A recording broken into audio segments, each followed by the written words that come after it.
ஹர சங்கர ஜெய ஜெய சங்கர ஸ்ரீ மகா பெரியவா சரணம். நம்பாத்து பெரியவா அன்பர்களுக்கு அநேக நமஸ்காரம். மிகவும் விசேஷமான கிருஷ்ண ஜெயந்தி தினமான இன்னைக்கு உங்கள் எல்லாரையும் நம்பாத்து பெரியவா சேனல் சார்பாக ஸ்ரீவில்லிபுத்தூருக்கு அழைச்சிட்டு போகிறேன். கிருஷ்ண ஜெயந்தி அன்னைக்கு துவாரகா போகலாம், மதுரா போகலாம், கிருஷ்ணனை தரிசனம் பண்ணலாம். ஆனால் ஸ்ரீவில்லிபுத்தூருக்கு ஏன் போகணும்னு தானே யோசிக்கிறேன். இந்த லோகத்தில் மாயையில் இருக்கிற மக்களை ஆட்கொள்றதுக்காக அவதாரம் பண்ணவர் கிருஷ்ண பரமாத்மா. அந்த கண்ணனையே ஆட்கொண்டவர் ஆண்டாள். அப்போ கிருஷ்ண ஜெயந்தி அன்னைக்கு ஆண்டாள் தரிசனம் பண்ணுறது ரொம்ப விசேஷமானது தானே. ஆண்டாள் பிறந்தது முதல் ரங்கமன்னாரோடு ஐக்கியமானது வரை ஆண்டாள் அவதார வைபவத்தை தான் இன்னைக்கு நம்ம பார்க்க போகிறோம். 12 ஆழ்வார்களில் ஒருவர் பெரியாழ்வார். இவர் தினமும் திருவில்லிபுத்தூர் அரங்கநாதருக்கு மலர் மாலை தொடுத்து கொடுப்பார். ஒரு நாள் ஒரு துளசி செடியின் அருகில் ஒரு பெண் குழந்தை இருப்பதை கண்ட அவர் தனக்கு குழந்தை வரம் இல்லாத காரணத்தினால் இறைவன் கொடுத்த வரம்னு கருதி அந்த பெண் குழந்தைக்கு கோதை அப்படின்னு பெயர் சூட்டி வளர்த்து வந்தார். கோதை நாச்சியார் பிறந்தது முதலே கண்ணன் மீது தீராத பக்தியும் மாறாத காதலும் கொண்டு பாங்கோடு பாடல்கள் பாடி கண்ணனையே மனதில் கணவனாக வரித்து சீரும் சிறப்புமாக வளர்ந்து வந்தார்.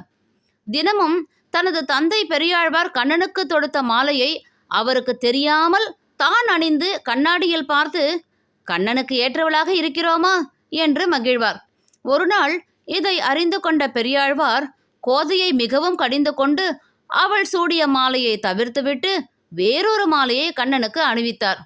அன்று இரவு பெரியாழ்வார் கனவில் தோன்றிய ரங்கநாதர் கோதை சூடிய மாலையே தனக்கு மிகவும் உகந்தது எனவும் அனுதினமும் அந்த மாலைதான் தனக்கு சூட வேண்டும் எனவும் கேட்டுக்கொண்டார். இதனாலேயே கோதைக்கு சூடி கொடுத்த சுடற்கொடி என்று பெயர். அது மட்டுமல்லாமல் அகிலத்தை ஆட்டுவிக்கும் ஆண்டவனையே ஆட்கொண்டதால் ஆண்டாள் என்றும் பெயர் பெற்றார்.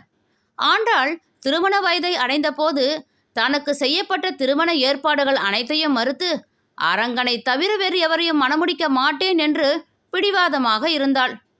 திருவரங்கம் அரங்கனை மனதில் மணமுடிக்க நினைத்து தன் சக தோழியருடன் சேர்ந்து மார்கழி மாத அதிகாலையில் திருப்பாவை திருவெம்பாவை பாடல்களை பாடி கண்ணனுக்கு பாசுரங்களை சமர்ப்பித்து வாரணமாயிரம் எனும் தலைப்பில் 10 பாடல்களை பாடி கண்ணனை மணமுடிக்கும் நேரம் எப்படி இருக்கும் என்பதை தன் மனதில் வடித்து பாடல்களாக பாடினார்.